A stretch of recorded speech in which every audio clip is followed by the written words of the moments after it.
नमस्कार मित्रांनो, स्वागत आहे तुमचे माझ्या कल्याणी मायस्टिक चॅनलवर.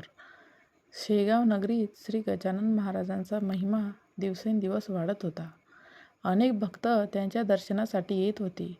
महाराजांचे प्रत्येक कृत्य हे सामान्य माणसाच्या बुद्धीपलीकडचे होते. एक दिवस बंकटलाल महाराजांच्या सेवेत हजर होते. महाराज शांतपणे बसले होते. त्यांच्या हातात चिलम होती.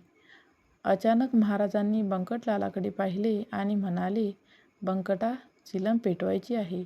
बंकटलाल तत्परतेने उठले, पण त्यावेळी त्यांच्याजवळ ना अग्नी होती ना निखारे.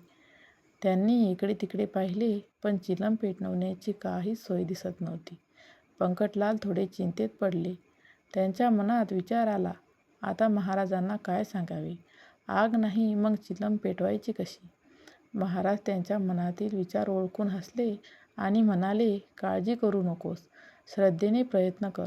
महाराजांचे शब्द ऐकून बंकटलालांनी एक साधी काडी घेतली आणि चिलमीजवळ धरली. आणि काय आश्चर्य, क्षणातच ती चिलम आपोआप पेटली.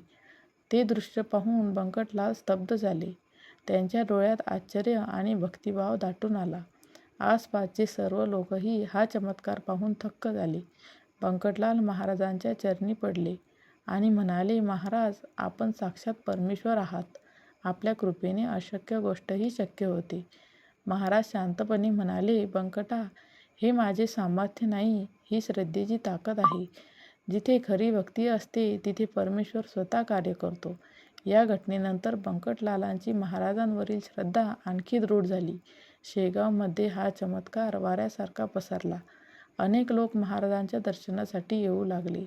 या कथेतून आपल्याला शिकायला मिळते की गुरूवर अखंड श्रद्धा आणि विश्वास ठेवला तर अशक्यही शक्य होते. श्री गजानन महाराज की जय.